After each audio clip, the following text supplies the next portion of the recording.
Okay, in order to understand post-colonialism, we first need to understand what colonialism is. And I think I have already explained in class to you guys when I was teaching about Indian writing in English or Indo-Anglican English, the origins of post-colonialism. So this is for your paper 5 and you have to write a long 20 marks essay on post-colonialism. So very briefly, I can't take a long lecture because long videos will not go on WhatsApp. So I'm just very briefly explaining the origins of post-colonialism to you. You know that during the last couple of centuries, most of the world was colonized by countries of Europe. So colonialism ko artha ke ho, when one country colonizes another. So as you know, England had the maximum number of colonies from Africa to India. So England had the maximum number of colonies, and it was said about the English Empire that the sun never sets on the English Empire.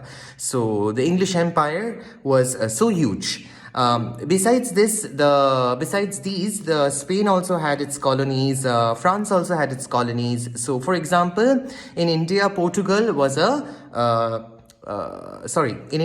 was a Portuguese colony, and Chandanagar was a French colony. So there were other colonial powers as well, but in India, the main colonial power was, of course, the British colonizer. Okay.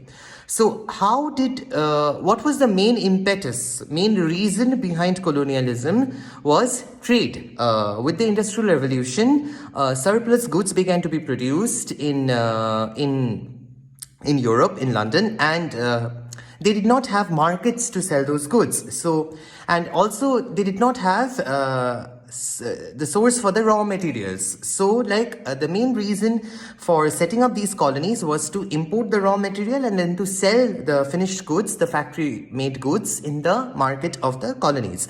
So for example, you know that during the Swadeshi movement, Gandhi advocated that we need to wear khadi and we need to give up on foreign clothes. The reason for this is because colonialism mainly saw India not just as a source of raw material but also as a market for its finished products. So what did colonialism? Colonialism, of course, again involved a drain of wealth, which is a key word. I don't have a blackboard here, so there are things I can only mention, but it's for you to listen and make your own notes. Colonialism involved a drain of wealth from the colonized country to the colonizing country. So in this case, from India to Britain.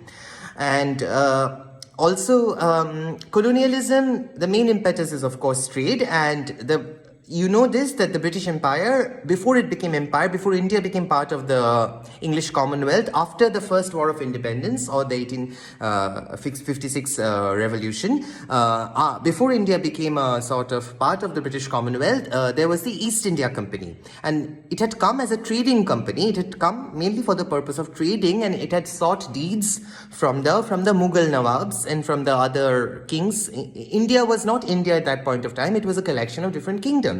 So, of course, the British East India Company, they had an army of their own as well, and the main impetus was trade. And now comes the main sort of thrust of this lecture. For trade, the English are few in number, so they're not that many in number, and they need a certain group of people who can speak their languages, who can operate as middlemen. And that is the reason why they begin English education in the colony. Okay, India, in fact, Calcutta University is the first place where English as a discipline begins to be taught. And this is something that you must remember. And we are still sort of stuck up with the whole idea of English and, studying English and all of that. But it had its origins in the colony. And the main reason for this is because the white Sahib, that is the European, the British Sahib, wanted to create the brown Sahib. They wanted to create a certain group of Indians who could speak their language, who were educated in English, and who could conduct the trade and the business for them. So naturally, English education begins in the colonies. And at a later stage, Indian writers, they begin to use English as one of the main mediums of expression instead of writing in the vernacular language. Now, what is the reason for this? The reason for this is because if I write in the vernacular language, if I'm writing in my mother tongue, say Nepali or Bengali or Marathi or whatever, the people who will be able to read my my books are less. Whereas if I'm writing in English, I can reach a global audience much faster. So Indians begin to write in English, that is, they use the language of the colonizer to talk back to the colonial power. This is read as the empire writing back. That is, the country that was colonized, they begin to write in the tongue or in the language, in the bhasa of the colonizer for counselor. Uniharulai nei for counselor. So that is how English becomes a medium of expression for the Indian, and this sort of genre of literature is called post-colonial literature because it originates in the ex-colonies. Okay, ex-colonies माने जो पहिला colony थियो पछि चाहिँ independent भयो. यो group of literature लाई हामी post-colonial literature भन्छौँ. Okay, and once again the date 1835 is very important. You must remember this date. 1835 is the date of Lord Macaulay. He was the Governor General. His famous minutes on education. Okay, this was the debate between the Occidentalists and the Orientalists. Okay, the great debate. Both these groups were Europeans, and who are the Occidentalists? The Occidentalists favor teaching English to the people of the colonies, and the Orientalists, they are also Europeans, they're also British. They say, no, we don't need to teach English in the colony. We need to teach them their languages, their classical languages, that is Persian, Sanskrit, Pali, etc. Ultimately, of course, the Occidentalists won, the Occidentalists triumph, and Macaulay's famous Minutes of Education was drafted in 1835, which made English the main medium of instruction in the colonies. Okay, so this date is very important, 1835. You have to trace back the roots of post-colonial literature to this moment of time in history.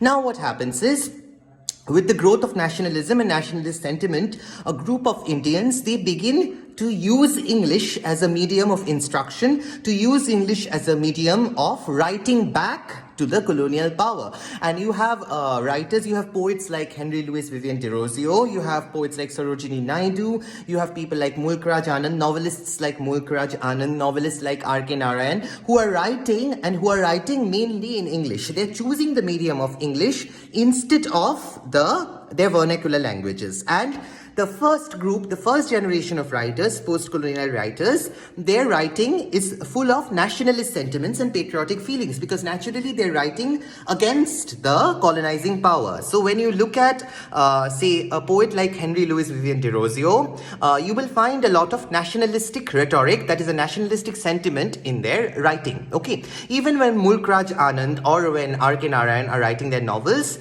you will see that they're trying to portray Indian society, the various problems, the problems of caste, the problems of untouchability. Like one of the main sort of focus of Mulk Raj Anand's novels is caste and of course untouchability, caste, all these issues which are plaguing the Indian society. So they want to communicate to the European reader what Indian society is like. Okay, and they're using the medium English. So the colony is writing back. Okay.